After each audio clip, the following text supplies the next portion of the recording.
Recently, President Donald Trump issued a strong warning to the BRICS countries, a group consisting of Brazil, Russia, India, China, and South Africa. He emphasized that any attempt to challenge the dominance of the US dollar would not be tolerated. Trump stated that nations seeking to undermine the dollar could face severe economic sanctions, including 100% tariffs. He made it clear that the US dollar is non-negotiable and that the United States would not back down from defending its supremacy in global trade. However, despite these warnings, BRICS has not retreated. In recent years, these nations have taken significant steps to reduce their dependence on the US dollar. A key move in this direction has been promoting trade in their local currencies. For example, Brazil and China have agreed to conduct trade directly using their own currencies, the Chinese yuan and the Brazilian real, eliminating the US dollar as an intermediary. This strategy helps reduce exchange rate risks while fostering greater financial independence for these nations. It is a deliberate effort to reshape international trade dynamics without US dollar influence. Additionally, BRICS has taken another critical step: the accumulation of large gold reserves. By the end of 2024, BRICS nations are expected to hold approximately 6,200 tons of gold, representing over 21% of the world's reserves. This is not merely about stockpiling gold. It is a strategic measure to protect these countries from financial instability and economic sanctions, ensuring they possess assets beyond US control. In a bold move, BRICS has also introduced a new payment system called BRICS Pay. This cross-border payment platform, powered by blockchain technology, enables BRICS nations to conduct transactions in their own currencies, bypassing traditional Western-dominated financial systems such as SWIFT. With BRICS Pay, member countries can make direct payments in their local currencies, eliminating currency conversion fees and reducing transaction costs. This platform is not only about financial efficiency, it represents a direct challenge to the US-led financial system and promotes a more independent, multipolar, global financial order. The launch of BRICS Pay and the gold accumulation strategy are part of a long-term plan to reduce reliance on the US dollar and establish a new financial framework. These moves highlight the growing tension between the US and BRICS, with the latter aiming to reshape global financial dynamics. As these nations push forward with their strategies, they are not just adjusting financial policies, they are reshaping the global power structure. However, a crucial question remains: can BRICS truly weaken the dominance of the US dollar? The US dollar is not just a currency. It is the backbone of global trade and finance, deeply embedded in financial networks, trade agreements, and international institutions where the US holds significant influence. Its dominance is reinforced by treaties, financial markets, and global economic structures. That said, BRICS' efforts are putting pressure on the US, and the future may bring significant shifts in the global financial landscape. With growing cooperation among its members, BRICS is carving a path toward a multipolar financial system where economic power is no longer concentrated in the hands of a single nation. What does the future hold for the US dollar? Will BRICS succeed in challenging its dominance, or will the US maintain its stronghold? As these financial strategies unfold, one thing is certain: the world is at a turning point in global finance, and the supremacy of the US dollar may be at stake. Behind every flashy logo was a collapse waiting to happen. Trump Steaks, sold through sharper image. Trump University, fined $25 million for fraud. Trump Airlines, gone within 3 years. The audience doesn't just laugh. They recognize the truth in the joke. It's not just comedy. It's a brutal takedown of Trump's entire so-called branding empire. a legacy built on gold letters and bankrupt promises.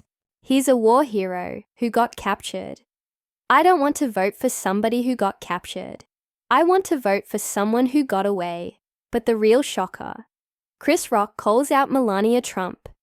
He doesn't need to exaggerate. Just pointing out how cold she looks standing next to Donald is enough. Her blank stares, the hand dodges, that stiff, forced smile, and suddenly, the internet is obsessed again. Melania becomes the unexpected co-star of this viral moment, and that brings us to the moment everyone's been waiting for.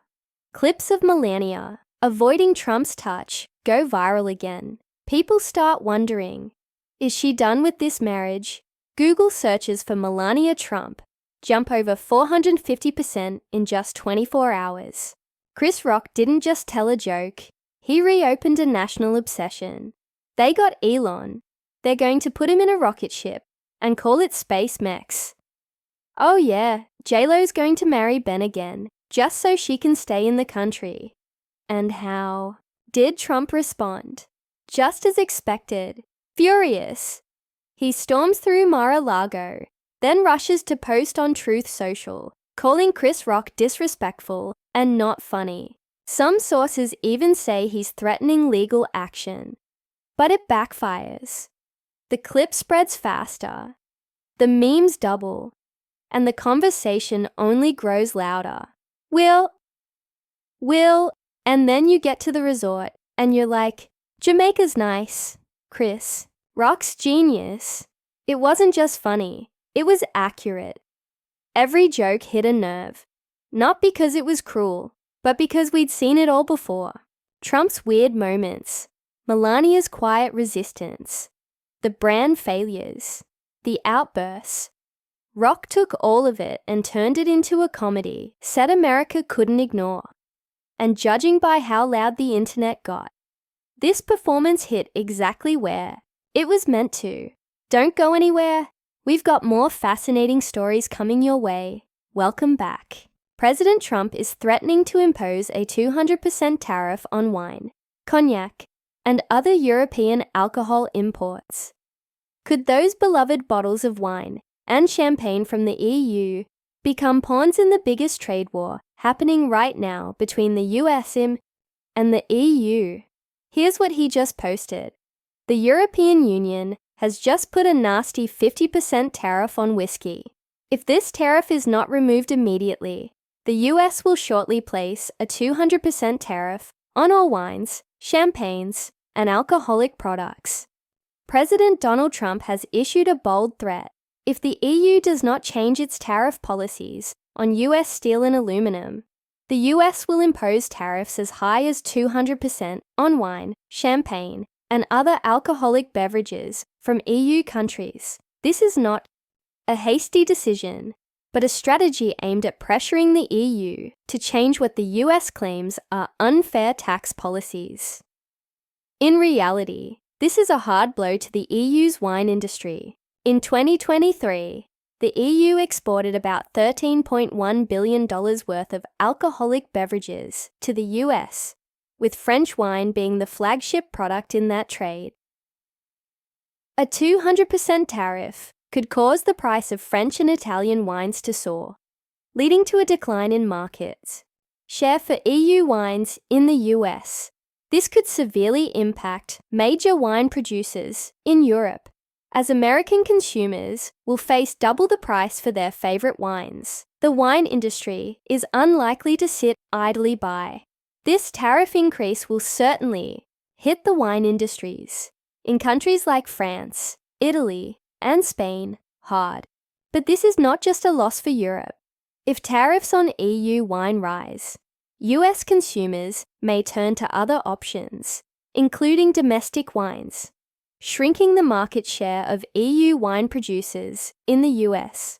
One day to the other, we will have to stop sending our wines to the United States. There is no way we can sell wines in the United States. The European Union responded firmly after Trump's threat to impose 200% tariffs. Senior officials from the EU declared that Europe would not give up its wine industry and would protect these products against any threats from the US. The EU asserted that it would not concede in this confrontation and was ready to defend its national interests.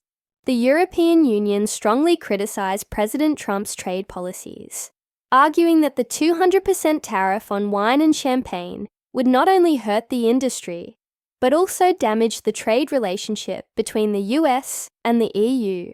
French wine producers, especially premium brands like champagne, would face great difficulties as high tariffs push up the cost of their products. France has spoken out to protect the interests of its wine industry and is ready to face any retaliatory measures from the US. However, this confrontation creates opportunities for US wine producers. If the EU does indeed impose 200% tariffs on imported wine, US winemakers could expand into the EU market, especially if the US reduces tariffs on domestic wine. This could be a huge boost for the US wine industry, allowing them to build and expand their market in countries that are already familiar with European wine brands. If the EU continues to maintain its tariff rates and refuses to yield, the wine industry in these countries will certainly face a significant decline in revenue. At the same time, US wine producers will have the opportunity to expand their market share in EU countries if they reduce tariffs on domestic wine products, especially California or Texas wine brands. The trade war between the US and the EU is entering a phase of unprecedented tension. How will the EU respond? And can the US seize this opportunity to expand its wine market in Europe? Don't look away, because the next developments in this tariff war will surprise you. Just 80 kilometer long, the Panama Canal sees more than 14,000 ships pass through each year. That's over 5% of all global maritime trade, and more than 70% of that traffic is connected to US ports. Then, in early 2025, Donald Trump announced his plan to take back control of the canal. So why does the US want back in? What is China losing in this game? And how will Panama navigate between two superpowers? At a campaign rally, Donald Trump declared he would regain control of the Panama Canal. He criticized the high fees imposed on US ships, calling them unfair, and claimed the US was being drained by the very route it built. Trump pointed directly at CK Hutchison Holdings, a Hong Kong-based conglomerate that currently operates two strategic ports at both ends of the canal, Balboa on the Pacific and Cristobal on the Atlantic. According to Trump, this compromises America's trade security and national defense. Beyond speeches, an internal document described as a Provisional National Security Guide revealed that the Trump administration had asked the Pentagon to consider all options to secure long-term US access to the canal. These options included military cooperation, technical assistance, and measures to guarantee the canal's neutrality. Panama responded quickly.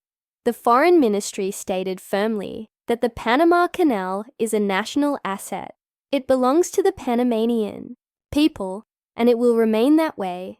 Yet just weeks later, Panama made a series of strategic adjustments. First, Panama announced its withdrawal from China's Belt and Road Initiative, a program it had joined back in 2017. Second, the Attorney General of Panama cancelled the long-standing port concession agreement with CK Hutchison Holdings, originally signed in 1997 and renewed in 2021. The deal had extended their rights for another 25 years. These moves reflect a significant shift in Panama's foreign and economic policy. A small nation with no military, using the US dollar, Panama is deeply dependent on international trade. Shortly after the CK Hutchison deal was cancelled, a new consortium led by US investment giant BlackRock announced it had secured a deal to take over port operations valued at $22.8 billion. BlackRock is the largest asset manager on Earth, a symbol of America's financial power. The Panamanian government stressed that this was a purely commercial transaction with no effect on national sovereignty or control over the canal. However, the timing raises questions.